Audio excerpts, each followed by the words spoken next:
Bonjour à tous. Alors moi je suis Nour Baïs, donc je suis chercheuse en épidémiologie environnementale dans l'équipe d'épidémiologie des maladies allergiques respiratoires à l'Institut Pierre-Louis d'épidémiologie santé publique. Et je vais vous parler aujourd'hui je vais vous fournir quelques éléments de la littérature sur le lien entre la santé de l'enfant et la pollution de l'air extérieur. Donc déjà la pollution de l'air extérieur, qu'est-ce que c'est ? C'est un complexe mélange entre du gaz, des composés volatiles, semi-volatiles et aussi des particules. Donc on distingue généralement deux types de polluants, les physico-chimiques. Donc on a les particules, des composés gazeux comme les oxydes d'azote, des composés organiques volatiles et des polluants organiques persistants comme les hydrocarbures aromatiques polycycliques. Et on a d'autre part les polluants biologiques qu'on retrouve par exemple dans l'air, c'est les pollens et les moisissures. Alors, en Île-de-France, les polluants majeurs de l'air extérieur sont en fait les particules de diamètre inférieur à 10 micromètres, les PM10, et les oxydes d'azote. Et en fait, on a remarqué que les origines principales de ces émissions sont le trafic routier. Donc c'est pour ça ici, je vais m'intéresser surtout à ces polluants majeurs qui sont liés au trafic automobile. Donc on retrouve majoritairement des particules fines, les oxydes d'azote et l'ozone.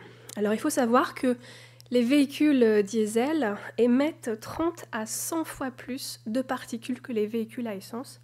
Donc ce qui fait que ça constitue quand même 90% des particules émises par le trafic. Et il faut savoir qu'en France, on est un peu les champions du diesel parce qu'on a 65% du parc automobile qui est constitué de voitures diesel. Alors les particules fines, elles sont de plus dangereuses lorsqu'elles sont plus petites. Parce que plus elles sont petites, plus elles pénètrent dans l'appareil pulmonaire et elles sont dangereuses pour la santé. Donc ça peut atteindre jusqu'au niveau alvéolaire. On a aussi dans l'air urbain le dioxyde d'azote, qui est émis par les pots d'échappement et qui est un gaz qui est très irritant. Il va entraîner une hyperréactivité bronchique et des altérations pulmonaires. On a aussi l'ozone, qui est un polluant secondaire, car il est fabriqué à partir de réactions sous l'effet du soleil entre le dioxyde d'azote, des monoxydes de carbone et des composés organiques volatiles. Et en fait, au niveau du sol, lorsqu'il est en excès, il est un polluant dangereux, car il provoque des irritations à la fois ORL, mais aussi des altérations pulmonaires. Alors, la pollution, le niveau de pollution dans l'air extérieur, en fait, elles sont influencées par plusieurs facteurs qui vont soit amplifier, favoriser ou diminuer la pollution. Donc on a des facteurs anthropiques créés par l'homme, comme la densité du trafic, les constructions. Donc par exemple, on peut avoir des effets canyons, on a des bâtiments qui vont faire que la dispersion de l'air se fait mal, et donc on a une concentration de polluants. Et aussi la densité des industries. On a aussi les facteurs météorologiques et topographiques. Donc, par exemple, lorsqu'on a une inversion de température, c'est-à-dire que la température elle est plus froide au niveau du sol qu'au niveau de la hauteur, ou dans des conditions anticycloniques, eh bien, ça favorise la stagnation de polluants. On a aussi le vent qui fait qu'on a dispersion ou pas de polluants, l'humidité et de certains obstacles naturels. Alors, tout le monde, on n'est pas tous égaux face aux effets de la pollution de l'air extérieur. En effet, les enfants sont particulièrement affectés par les polluants de l'air parce qu'ils sont vulnérables. D'abord parce qu'ils ont encore des organes qui sont en croissance, qui ont plus d'activité à l'extérieur, une respiration plus rapide et moins de défense immunitaire contre les moins de défense antioxydante. Et en particulier les enfants qui sont malades, donc qui ont déjà un terrain malade, donc comme les asthmatiques ou les bronchitiques, eux ils sont à la fois vulnérables mais aussi beaucoup plus sensibles parce que leur condition fait que leurs troubles sont aggravés par l'exposition à la pollution de l'air, et on verra ça tout à l'heure. Donc je vais vous parler principalement des effets à la fois à court terme chez les enfants asthmatiques et les effets à long terme chez les enfants, donc liés à l'exposition à la pollution de l'air liée au trafic automobile. Donc pour ce qui est des effets à court terme, donc les effets à court terme, ça inclut aussi les effets des pics de pollution. Ils se produisent dans des heures, des jours ou quelques semaines après l'exposition. Donc en Île-de-France, par exemple, on a montré que la pollution qui est d'origine automobile, elle va entraîner même à des niveaux qui sont inférieurs aux valeurs guides, donc proposées par l'OMS par exemple, ou les valeurs guides au niveau de la réglementation française, est capable de de provoquer des exacerbations des symptômes cliniques et fonctionnels de l'asthme et aussi plus de besoins médicamenteux chez l'enfant asthmatique qui est traité par des corticoïdes inhalés. Ensuite, à l'échelle européenne, donc une étude qui s'appelle AFEA, Air Pollution and Health, elle a montré en fait que l'exposition à cette pollution automobile était associée à un accroissement des admissions hospitalières pour l'asthme chez les enfants. Et enfin, aux États-Unis, ici, on a 2 grandes études longitudinales qui ont mis en évidence un lien entre l'exposition à des polluants de l'air extérieur et toujours encore l'exacerbation de l'asthme sévère qui va entraîner les enfants à aller faire une visite aux urgences ou être hospitalisés. Donc ici, là, je montre un résultat d'une méta-analyse. Donc c'est une étude qui a pris en compte 36 autres études et qui a fait une méta-analyse, donc une étude synthétique, afin de calculer quel est le risque en fait, global de l'exposition aux particules PM10 et au dioxyde d'azote, le NO2, sur l'augmentation des symptômes asthmatiques chez des enfants asthmatiques ou qui ont des symptômes asthmatiques. Et on voit en fait, avec les risques odd ratio ici, que effectivement ces polluants de l'air étaient liés à l'augmentation du risque de développer des symptômes asthmatiques. Alors, une petite parenthèse sur les effets à court terme des pics de pollution. Donc les pics de pollution, on les connaît ici. Donc ils arrivent surtout en hiver et en printemps, quand on a une inversion de température et quand on n'a pas de vent. Donc les polluants ont du mal à se disperser, donc on a stagnation de la pollution. Donc par exemple, durant le pic de pollution de Paris, entre le 30 novembre et le 7 décembre 2016, la PHP en fait a remarqué qu'on avait une augmentation de 35% des consultations pour pathologies respiratoires, et en particulier, il y avait des enfants qui venaient consulter pour des crises d'asthme, donc une exacerbation de leurs symptômes asthmatiques. Alors, un petit retour dans l'histoire. Donc, en mars 2014, il y en a aussi vécu un pic de pollution aux particules. Et en fait, on voit bien ici sur ce graphe que, après l'alerte qui a été faite pour les particules fines, on observe un premier pic en fait, qui correspond au passage aux urgences pour asthme des enfants de 2 à 14 ans. Donc on a augmentation des visites aux urgences dues à l'asthme. Et le deuxième pic observé, donc en rose, ça correspond au passage aux urgences, mais là cette fois-ci pour des adultes, et des jeunes et des adultes, donc de 15 à 44 ans. Donc on voit en fait que l'effet est beaucoup plus grave chez les jeunes enfants. Alors maintenant, les effets à long terme. Donc le long terme, en fait, c'est dû à une exposition qui est régulière, qui est faite sur une longue période, aussi pareil, même à des niveaux modérés de pollution. Donc on a mis en évidence que habiter, comme Julie a pu bien le dire tout à l'heure, que habiter à moins de 200 mètres d'une route principale, eh bien ça a augmenté le risque pour l'enfant d'avoir des sifflements, de l'asthme et aussi une bronchite ou bronchiolite associée à des sifflements. Et ça a été observé chez des enfants de 1 an. Après, cette étude a été aussi confirmée dans une cohorte allemande qui a pu montrer aussi chez des enfants de 4 à 6 ans que plus ils habitaient proches d'une route principale, et plus leur risque d'avoir de l'asthme, de la bronchite obstructive, de la rhinite allergique ou de l'eczéma était grand. Donc vous observez bien ici un gradient entre la distance par rapport à une route principale et le risque de développer ces maladies et ces symptômes. Alors, donc aussi, cette exposition à long terme, qu'est-ce qu'elle provoque aussi ? Elle est capable de provoquer une diminution de la croissance pulmonaire chez les enfants de 10 à 18 ans. Et ça a été montré dans une étude qui a mis en évidence un lien statistique entre un déficit de la progression du volume expiratoire maximal par seconde, donc le VEMS, et une exposition à un polluant comme les dioxydes d'azote ou les particules fines et le monoxyde de carbone. Donc ici, une étude a montré un lien entre la pollution atmosphérique automobile, la survenue d'infections respiratoires et de symptômes asthmatiques. Et donc on voit que le risque est élevé, surtout pour les enfants qui étaient diagnostiqués à l'âge de 1 an, entre 0 et 12 mois. Une seconde étude ici montre qu'un lien entre toujours l'exposition à long terme de la pollution automobile et la santé au cours des 2 premières années de vie. Donc toujours encore ici, on voit que ça touche vraiment beaucoup les enfants de bas âge. Donc on voit que l'exposition aux particules très fines, donc les particules 2,5 et le dioxyde d'azote, étaient liées à une toux sans infection, mais aussi des toux sèches nocturnes à la première année et deuxième année de vie. Ensuite, une troisième étude sur le lien entre la pollution aux particules de l'air et une diminution de la croissance de la fonction respiratoire pulmonaire. Donc ça, c'était fait chez des enfants de 3 ans. Donc l'exposition aux particules fines, les PM10, était liée à un déficit de la fonction respiratoire, mais aussi de la croissance des pulmonaires.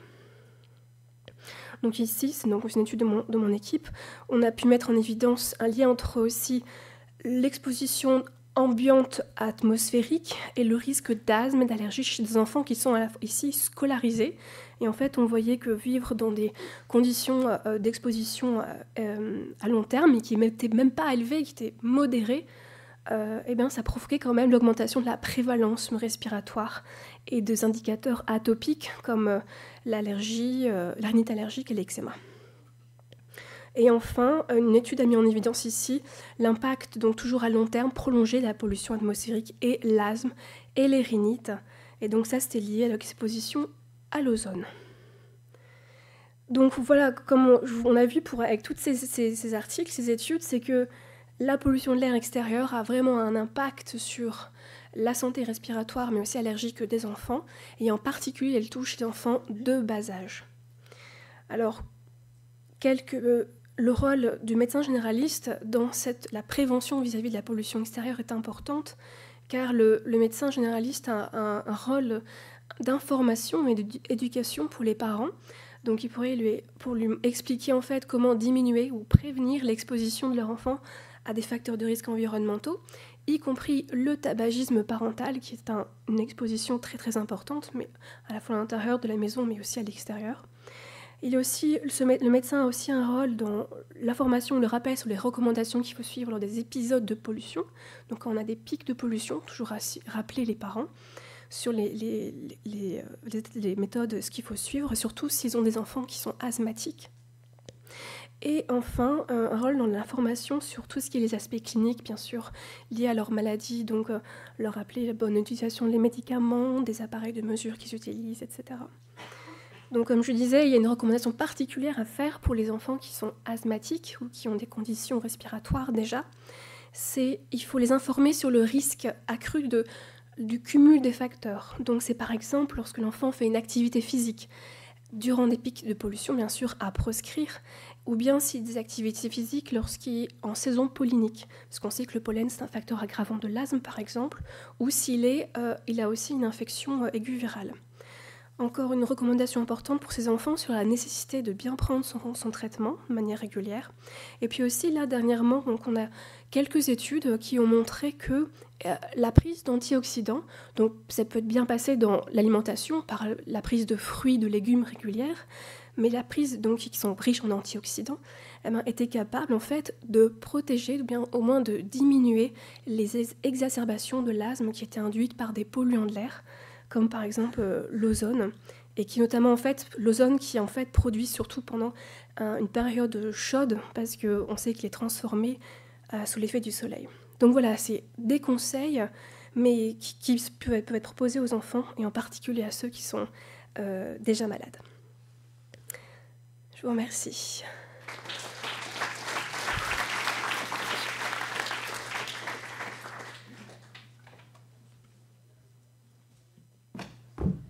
Merci beaucoup.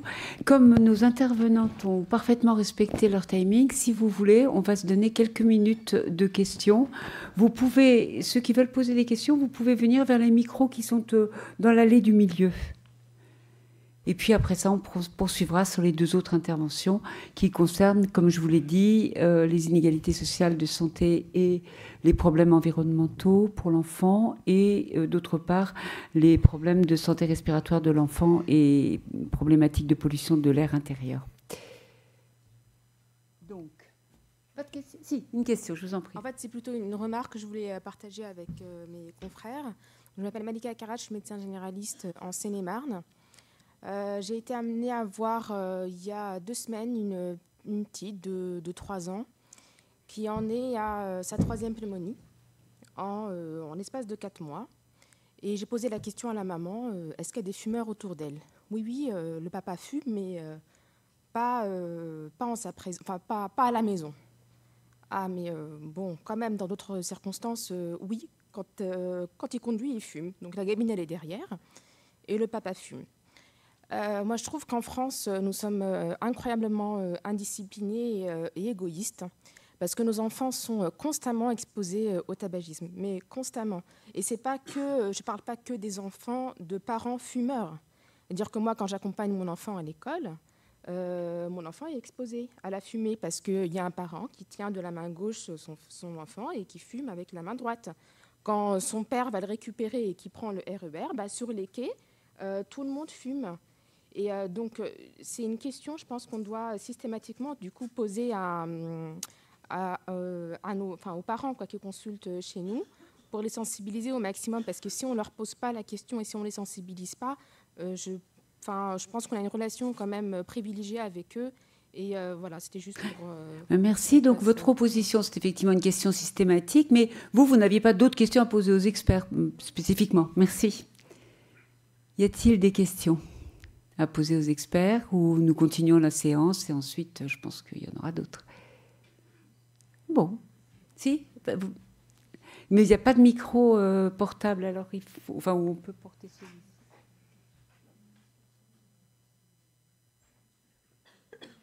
Alors, Léa Schleck, je suis généraliste en Lorraine. Je voulais poser une question sur le suivi de l'asthme de l'enfant. À partir, alors c'est peut-être très cadré par les recommandations, mais moi, je n'ai pas trouvé l'information pour l'instant. Quand il y a un traitement de fond et qu'il y a un bon équilibre, en fait, à partir de combien de temps on décide de faire, de dégrader en fait le traitement de fond, de rétro-pédaler. Voilà. Alors, je suis pas... en fait, tout va dépendre... Ça marche pas. Si, ça marche. Tout va dépendre, en fait, des épreuves fonctionnelles respiratoires. Parce qu'en fait, ce qu'on veut, c'est un VMS parfait et une fonction respiratoire qui soit parfaite. Et donc, sans signe clinique et avec une fonction respiratoire, le but, c'est effectivement de trouver la dose minimale efficace et d'évaluer avec les tests d'autocontrôle. Donc, en fait, ça va dépendre... Si tu as tout parfait, en théorie, tous les ans, tu réévalues le traitement de fond. C'est chaque année. Une fois par an. Une fois par an. En fait, une fois par an, on doit faire une réévaluation du traitement de fond associée à une spirométrie chez l'enfant asthmatique avec un traitement de fond. Voilà. Et du coup... Et du coup, juste sur l'auto-évaluation, parce qu'il me semble que le PIC-FLO, il est remboursé que dans les asthmes persistants. Alors, du coup, est-ce que vous prescrivez un appareil en fait de PIC-FLO à tous vos enfants, enfin tous les patients asthmatiques qui ont un traitement de fond ou comment en fait vous gérez l'auto-évaluation, parce que je sais qu'il y a des endroits où ça se fait avec l'aide des pharmaciens, d'autres, voilà. Alors moi je suis pas pneumologue, je suis médecin généraliste, mais moi j'utilise le PIC-FLO dans mon cabinet et mes patients n'ont pas de PIC-FLO à domicile, donc ça, je ne peux pas répondre à cette question. Je suis désolée.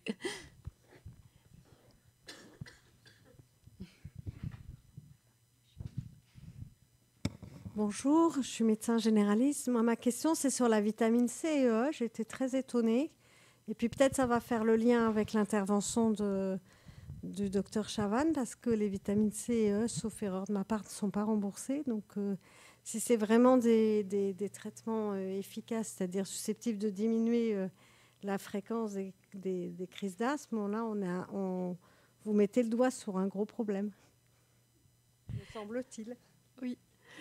Donc en fait, les traitements avec en vitamine C et E, c'est une étude clinique qui a fait ça. Donc c'était pour voir le lien pour voir si la prise de cette vitamine diminuait les effets de l'exposition à l'ozone.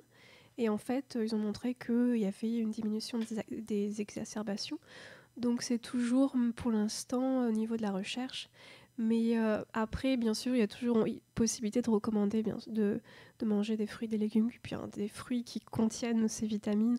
Bon, pour l'instant, c'est la recommandation la plus simple, pratique à faire.